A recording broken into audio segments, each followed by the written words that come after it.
जैन की संख्या भारत में बहुत क्या है, और कम में भी सब बंटवारे हुए हैं।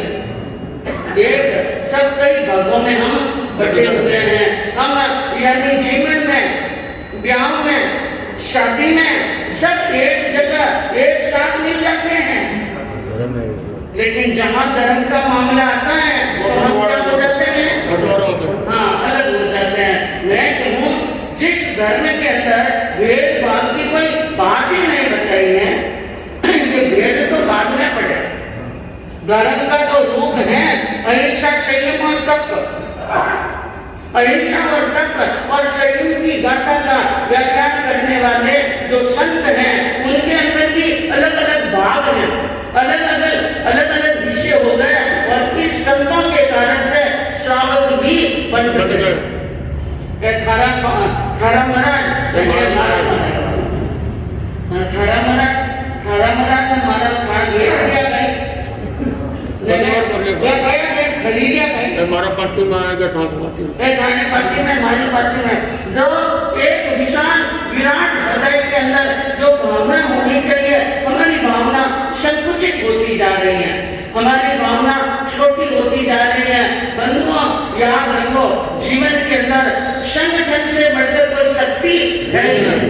सबसे बड़ी शक्ति किसमें है, संगठन में। अगर आपका संगठन मजबूत है तो मजा में सामने वाला आंख उठाकर देख ले, कोई नहीं देखता। लेकिन जिनका संगठन मजबूत नहीं है, सब हटी श्रेष्ठी गुणसा और स्वकले रूपी के, जो जहाँ पर संगठन है वहाँ पर शक्ति होती है। एक दिन का अंबारी का बिगोर तो घर में कचरा हो जाता है, घर में क्या हो जाता है, कचरा। और उसी बुआरी को इकट्ठी कर करके और सारा कचरा क्या निकाल सकते हैं, बाहर निकाल सकते हैं।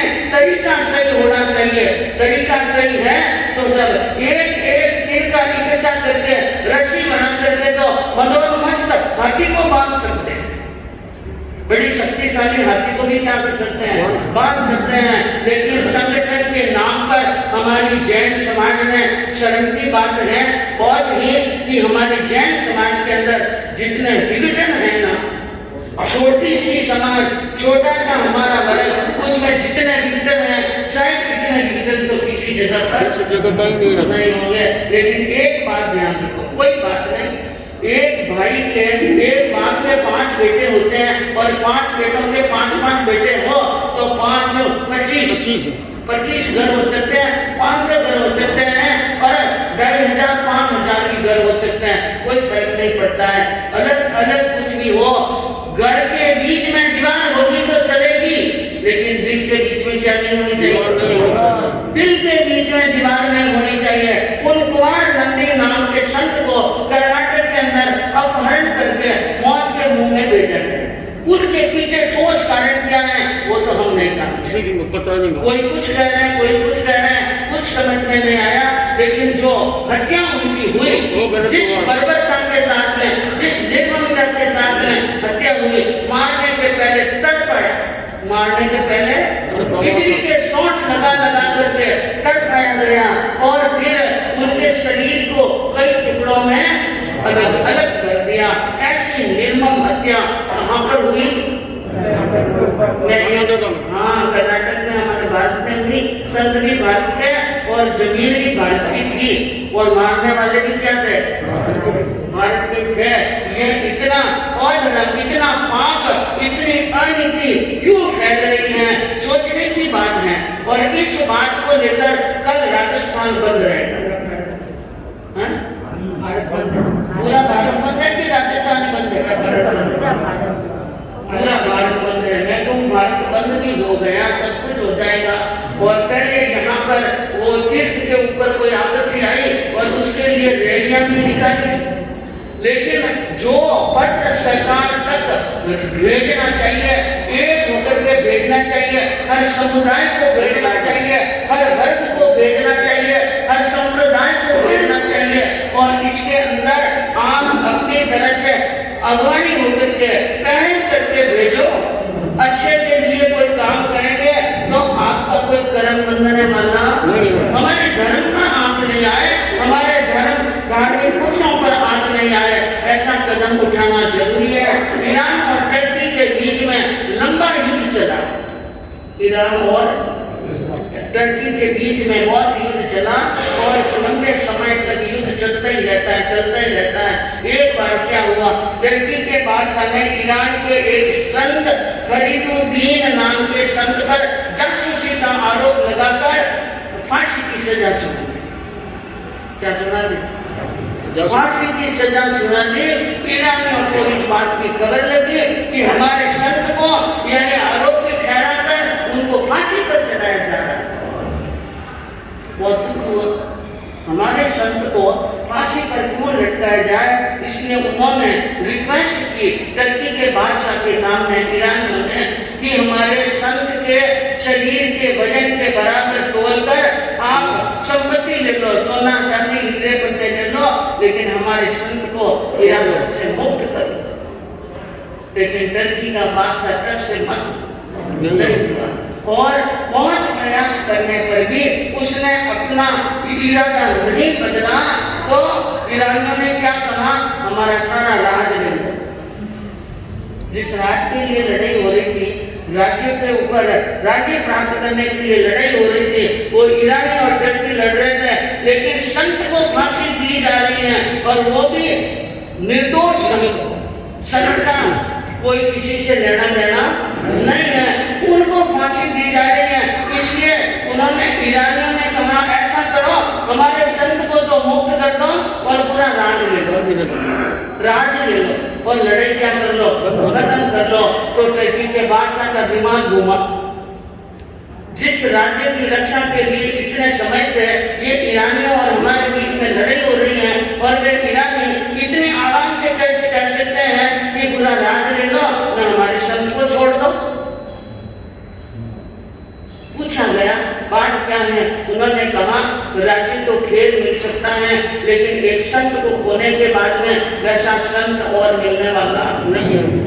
हाँ, संत की काया भी नश्वर है और राज्य भी क्या है, नश्वर, लेकिन संत की दी हुई जो शिक्षाएं होती हैं वे अविनाशी होती हैं, उनका दिया हुआ ज्ञान अमर ज्ञान होता है। इसलिए और अगर हमारे देश के संत को इस प्रकार मार दिया जाएगा तो हम दरिद्री हो जाएंगे और कलंकित हो जाएंगे। हम क्या हो जाएंगे, दरिद्री हो जाएंगे, कलंकित हो जाएंगे। ये बात सुनी तो टर्की के बादशाह ने मन में विचार किया, जिस देश के अंदर संत की इतनी महानता हो, जो संत को इतना महान और सम्मान देते हैं, वो देश कभी भी पराजित नहीं हो सकता है। 1 मिनट के अंदर उन टर्की के बादशाह ने घोषणा कर दी कि न तो युद्ध होगा और न संत को फांसी पर चढ़ाया जाएगा। क्योंकि बंधुओं, ये सोचो, देश की आत्मा होती है संत। जिस देश से संत की आत्मा निकल जाए, संत ही निकल जाए, तो देश पतन और भ्रष्टाचार की गर्त में जाते कोई देर लगने वाली नहीं है। उनकी संत की शिक्षा की अवहेलना करना जीवन मूल्यों का ह्रास करना है। तो याद रखें जीवन के अंदर कि संत बार बार मिलने वाले नहीं है। संत बनना बहुत क्या है, कठिन है।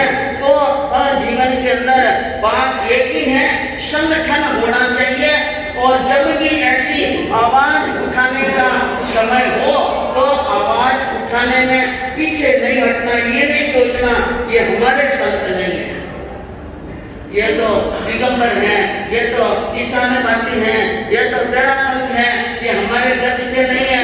ऐसा कभी भी ना सोचो।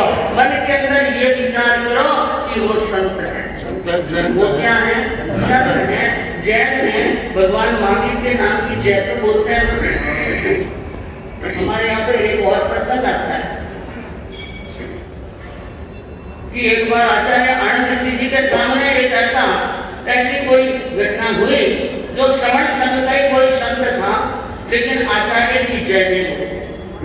क्या नहीं बोलते? आचार्य जी की जय नहीं बोलते थे, आचार्य जी को वंदन नहीं करते थे और अपने यानी प्रवचन स्थल पर उनके नाम का बैनर भी नहीं लगाते थे। तो कईयों ने जाकर के कहा कि आपकी आज्ञा नहीं मानते हैं, आपकी जय नहीं बोलते हैं, आपके नाम का बैनर नहीं लगाते हैं, उनको श्रवण संघ के बाहर कर दो, उनको क्या कर लो, श्रवण संघ से बाहर कर लो। तो आचार्य आनंद ऋषि जी महाराज साहब ने क्या कहा, मुझे ये बताओ, वो महावीर की जय तो बोलते हैं ना, नवकार मंत्र तो बोलते हैं, हाँ, अहिंसा परमो धर्म की जय बोलते हैं, हाँ, महावीर की जय बोले, नवकार मंत्र बोले, और 24 तीर्थंकर जो लोकस्य में आते हैं उनका नाम तो ले रहे हैं ना, जैन दर्शन को तो मान रहे हैं ना, तो एक आनंद को माने तो क्या और न माने क्या फर्क पड़ जाता है? क्यों हम उन महान संत को हमारे संगठन से बाहर निकाले? नहीं, हमें ऐसे संत रत्नों की जरूरत है ना बंधुओं। इतनी बड़ी बात तो उदार दिल बिना कह नहीं सकता है। आज अगर कोई न झुके, आज अगर कोई नाम नहीं है, तो तरह तरह की बातें बन जाती हैं और भिड़ाने वाले भी बहुत हो जाते हैं। हाँ, बाजी हानि वंदना नहीं बोलिए, बाजी थोड़ा नाम नहीं दो, और बाजी यूं नहीं, कहीं नहीं, बात करने वाले कहने वाले मिल जाते हैं बंधुओं, लेकिन दिल के अंदर कितनी बड़ी उदारता थी आचार्य आनंद ऋषि जी के अंदर कि उन्होंने कहा नहीं भाई, यदि उनको मैं श्रवण संघ से बाहर नहीं कर सकता। तो बंधुओं, उदारता होनी चाहिए। तो हमारे जैन धर्म को मानने वाले, अरिहंत का नाम लेने वाले, 24 तीर्थंकर को मानने वाले, महावीर की जय बोलने वाले, अगर कोई भी संत किसी भी संप्रदाय का वो हमारा अपना संत है, हमारे ही है, ऐसा सोचकर हर व्यक्ति को ऐसे कार्यों में आगे आना चाहिए। 5 मिनट बचे।